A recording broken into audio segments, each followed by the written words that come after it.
नहीं मिल सकता। सारे तीर्थ धाम आपके चरणों में, हे भोलेनाथ प्रणाम आपके अरविंद में सारा सुख आनंद हमें प्राप्त हो सकता है।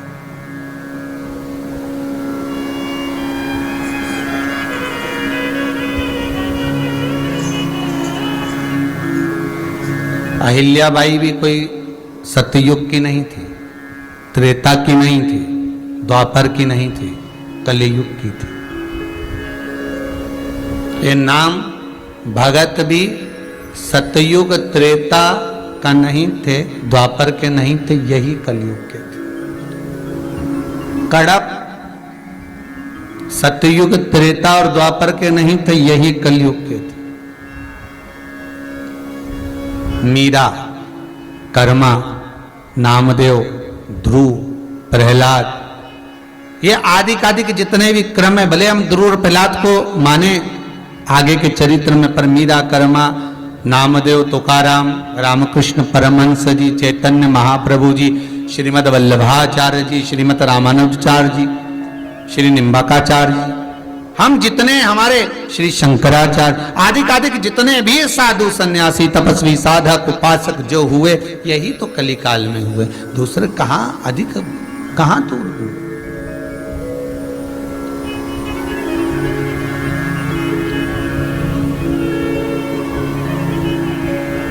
एक प्रश्न है,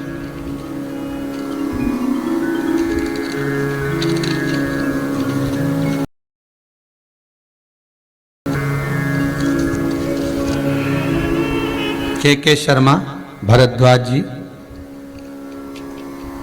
बुलंदशहर यूपी से हैं।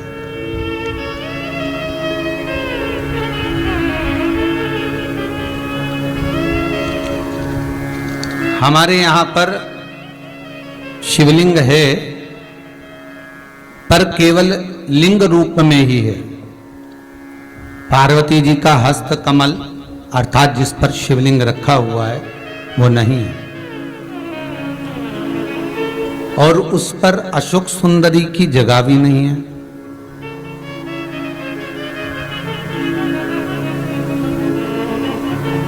घर पर पूरा स्थायी शिवलिंग है। क्या उपाय कर सकते हैं? देखिए भाई, शिवलिंग शिवलिंग है,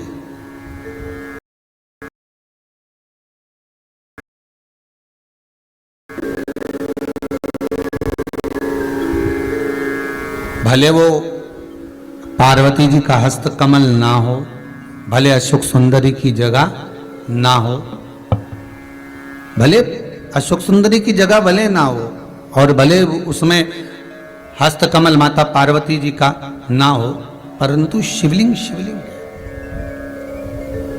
भगवान भूत भावन वहां विराज रहे।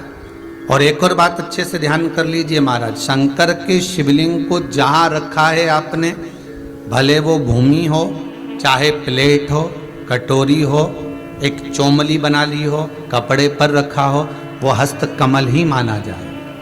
बस इतना जरूर है कि गोल बनाते हैं तो उसमें अशोक सुंदरी का स्थान नियुक्त नहीं होता।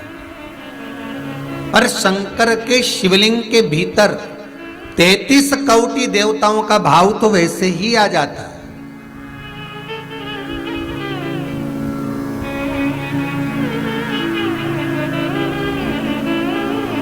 किसी ने एक प्रश्न किया, गुरुजी आप बताते हो कि कमर दुखे, हाथ पैर दुखे, पांव दुख रहे हो, कमर दुख रही हो, पीठ दुख रही हो, सिर दर्द हो रहा हो, तो शंकर जी के मंदिर में जाकर शंकर जी की शिवलिंग की बेलपत्र उठाकर शंकर जी के शिवलिंग को देखकर चबा चबा कर खाना है। तो हम ऐसे बेलपत्र खा लें तो घर पर ले जाकर शिवलिंग देखकर क्यों? तो शास्त्र कहता है कि उसके प्रतिबिंब से, उस शिवलिंग के स्वरूप से जो किरण निकलती है, उस किरण से ही तो हमें रोग मिटाना है।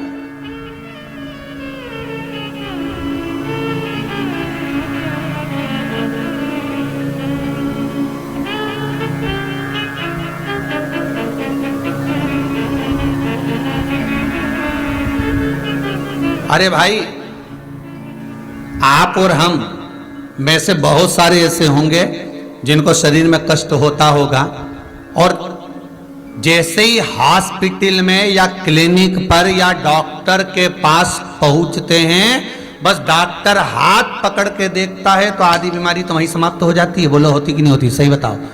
आप लोग तो गए होंगे, हम भी गए होंगे, सत्य बोलना। बस डॉक्टर ने हाथ पकड़ा, बीपी, हालांकि तुम्हें भी मालूम है बीपी कहीं नहीं है, फालतू की बात। और 25 बार तो शुगर चेक करा ली, ना शुगर ना ऊंची जाए ना नीची जाए, क्योंकि तू भी शुगर से बढ़कर है।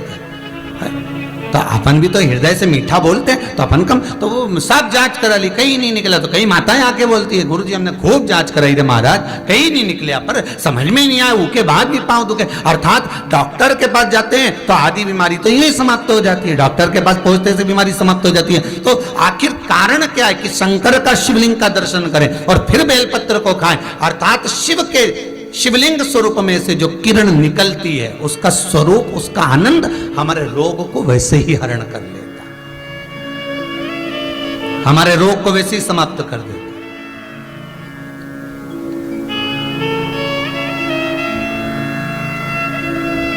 हम शंकर के स्वरूप का एक आनंद पा सकते।